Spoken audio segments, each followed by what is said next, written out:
Bonjour les amis de Radio Camino, bienvenue dans ce podcast. Alors il y a quelque chose qui me fascine en tant que Belge, c'est pourquoi est-ce que la grande majorité des Français, à part peut-être quelques Bretons, pensent que le chemin de Compostelle commence au Puy-en-Velay. Ça, c'est un grand mystère, ou peut-être aussi la magie du marketing excellent qui a été réalisé par l'Office du tourisme du Puy-en-Velay. Et mon but ici avec ce podcast, c'est certainement pas de critiquer ce chemin qui par ailleurs est très intéressant, mais c'est juste de vous donner peut-être une autre vision et de rétablir certaines vérités, parce que je n'aime pas non plus qu'on raconte n'importe quoi. Et puis comme ça, vous ferez votre choix, mais en connaissance de cause.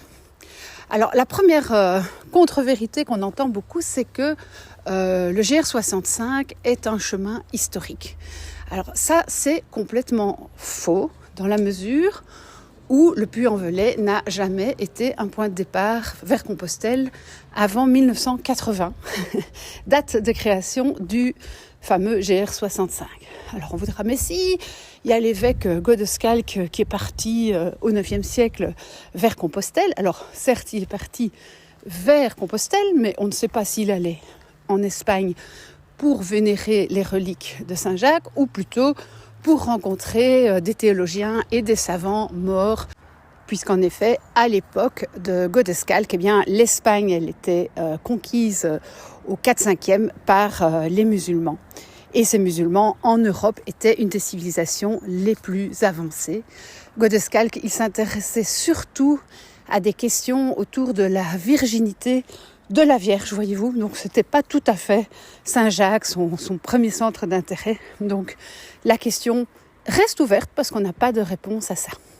Par contre, ce dont on est certain, c'est que Godescalc n'a pas suivi le fameux GR65, ni même le chemin passant par Conques, Figeac et Moissac. En fait, il a à peine parcouru la moitié de la première étape vers Saint-Privat d'Allier. Et puis, il a bifurqué vers le sud pour rejoindre la voie d'Arles, la voie romaine, qui à l'époque était le grand chemin qui permettait d'atteindre les Pyrénées et de passer en Espagne. Donc, tout ce qui est après Saint-Privat d'Allier, dites-vous que ce n'est tout simplement pas le chemin de Godescalc. Voilà encore une vérité qui est importante à dire. Alors, bien sûr, il y avait des pèlerins sur ces chemins, mais les pèlerins, ils allaient vers le Puy-en-Velay, puisque le Puy-en-Velay était lui-même un lieu de pèlerinage, un but de pèlerinage très important. C'est d'ailleurs le premier site marial en France, puisque la Vierge Noire du Puy a été vénérée depuis extrêmement longtemps, et peut-être même avant le christianisme, mais ça, c'est une autre histoire. Alors, vous allez me dire, mais non, on a des preuves, puisqu'il y a un écrit, le Codex Calixtinus, qui mentionne qu'il y a 4 grands départs vers Compostelle. Il y a Paris, il y a Arles, il y a le chemin de Vézelay et le chemin du Puy-en-Velay. Alors, certes, ça a été écrit comme ça, et il faut bien se remettre dans le contexte de l'époque, c'est que Vézelay et le Puy-en-Velay étaient 2 grands centres de pèlerinage, comme on l'a dit. Et donc, en fait, le but de ce guide touristique de l'époque, c'était quoi ? C'était de proposer aux pèlerins qui étaient allés jusque Vézelay, par exemple, de continuer leur chemin, tant qu'à faire, jusque Compostelle. C'est un peu comme si, à Compostelle, il y avait un office du tourisme pour les chemins de Rome et qui vous disait, voilà, Compostelle est le départ vers Rome, donc maintenant que vous êtes arrivé à Compostelle, il faut continuer vers Rome. C'est un peu la même idée, mais sur ces 4 chemins, les 2 seuls chemins historiques, c'était Paris, puisque c'était la ville de rassemblement de tous les pèlerins du nord, de Flandre notamment, et du nord de la France, et puis il passait par Tours, ville de Saint-Martin, très, très important lieu de pèlerinage également. Et d'autre part, la voie romaine entre Rome et la péninsule ibérique qui est aujourd'hui appelée la voie d'Arles. Donc ça, c'est un fait historique. Le Puy-en-Velay n'est pas un départ historique vers Saint-Jacques. Une fois que cette première vérité est rétablie, c'est pas pour ça qu'on ne doit pas prendre ce chemin, bien entendu. Ce qui se passe souvent, c'est que la plupart des personnes qui disent, avec des guillemets, faire le Saint-Jacques, ce sont les personnes qui marcheront du Puy-en-Velay jusque Conques en 15 jours. Elles représentent une grosse partie des marcheurs au départ de la cathédrale du Puy. Et vous avez également des personnes qui se disent non, moi je vais marcher le Saint-Jacques et m'arrêter au pied des Pyrénées, à Saint-Jean-Pied-de-Port. Alors ça aussi, moi, vu de chez moi, c'est quelque chose de très curieux, puisque si vous marchez vers Conques, vous faites le chemin de Conques ou le chemin de Sainte-Foy. Vous savez, cette espèce de tête là, coupée, un peu macabre, entourée d'or, et qu'on peut aller vénérer moyennant finance, parce qu'elle est dans la partie payante de l'abbaye de Conques, et en plus elle a été volée. Il ne faut pas oublier que les moines avaient intérêt à avoir des reliques pour faire venir les pèlerins. Donc si vous faites le chemin de Conques, n'appelons pas ça le Saint-Jacques, puisque ça n'a absolument rien à voir avec Saint-Jacques de Compostelle. Et si vous vous arrêtez à Saint-Jean-Pied-de-Port, il faut savoir que port, ça veut dire la porte. Donc c'est en fait comme si vous aviez fait un très grand voyage vers un sanctuaire et que vous arrêtiez juste avant d'ouvrir la porte. C'est aussi quelque chose de franchement bizarre et... si je peux quand même vous donner juste un petit conseil, puisque vous êtes en forme, vous êtes arrivé jusque-là, faites quand même la montée jusque Roncevaux. Au moins vous terminerez votre chemin au-dessus de la montagne et pas en dessous de la montagne et dans un lieu qui est quand même un lieu magique du chemin. Et peut-être que, je vous le souhaite, ça vous donnera envie d'aller vraiment à Saint-Jacques, puisque le chemin de Roncevaux, c'est le chemin de Roncevaux, c'est pas le chemin de Saint-Jacques, encore une fois.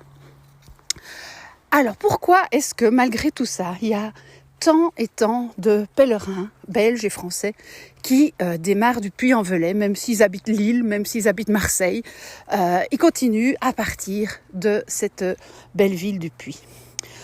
Alors il y a certainement une raison qui est d'ordre matériel, c'est que sur le GR65, on ne va jamais manquer de rien, ni de logement confortable, ni d'aide pour transporter son sac si on est fatigué, ni de quoi manger. En fait, tout est prévu pour le bien-être du pèlerin. Et c'est un atout peut-être, mais de mon point de vue, c'est également quelque chose qui va finalement vous faire un peu manquer votre but. Alors, si vous n'avez jamais marché plus qu'une journée et que vous décidez de partir pour un long chemin sans entraînement, c'est clairement un chemin qui est parfait puisqu'il n'y a aucun danger et vous sortirez déjà pas mal de votre zone de confort en marchant plusieurs jours.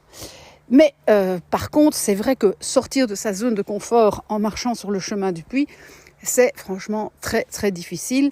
Vous ne serez jamais obligé de dormir sur le sol d'une salle communale avec votre petit matelas, ni obligé de rallonger l'étape de 10 km pour trouver un point de ravitaillement, ou encore peut-être découvrir ce que c'est de devoir demander l'hospitalité dans un village, parce que tout est prévu pour le pèlerin. Et il y a même des gens qui vous mettent gratuitement à disposition de la nourriture et c'est magnifique.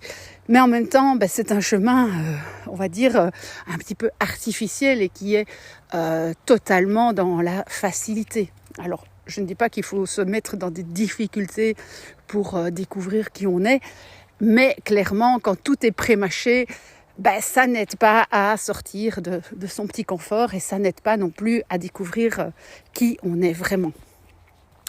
Un autre aspect que moi je trouve parfois regrettable sur ce beau chemin GR65, c'est que vous étiez peut-être parti pour marcher seul avec votre objectif, mais il y a un effet un petit peu particulier d'aimantation des pèlerins à la sortie de la messe d'envoi sur le parvis de la cathédrale du Puy. Et bien souvent, il y a des groupes qui se forment et ces pèlerins ne vont pratiquement pas se quitter tout au long de leur chemin. Et en fait, la meilleure façon de perdre son chemin, c'est de rentrer dans un groupe. Et vous étiez parti seul, pourquoi aller se mettre dans un groupe? Et ça, c'est quelque chose qui est très particulier sur ce tronçon-là, puisque sur les autres chemins, que ce soit Vézelay, Paris ou Arles, vous risquez de rencontrer à tout casser un ou deux pèlerins en saison, et donc beaucoup moins de risques de devenir membre d'un groupe où vous n'êtes plus vous-même. Voilà, alors c'est vrai que j'ai aimé le chemin du Puy, il y a eu des très belles choses, par exemple le fait que les chapelles soient systématiquement ouvertes et qu'il y a vraiment une volonté des églises autour du chemin de donner une dimension spirituelle à ce chemin. Il y a des très beaux accueils également, il y a des très belles personnes. Bon, souvent elles font pas long feu, il faut le dire. C'est rare ceux qui tiennent 10, 15, 20 ans, mais il y en a et ils procurent également un très bel accueil aux pèlerins. Il y a des chouettes paysages, c'est vrai, il y a beaucoup d'avantages, il y a de la gastronomie, il y a tout ce qu'on veut. Donc là, je vous laisse complètement libre de trouver plein d'avantages à ce chemin. Je voulais juste vous rappeler que ce n'est pas le seul chemin, que peut-être le plus beau chemin, c'est quand même celui que l'on commence en passant le pas de sa porte et en la refermant symboliquement et en s'éloignant progressivement de ce qu'on connaît pour aller vers l'inconnu.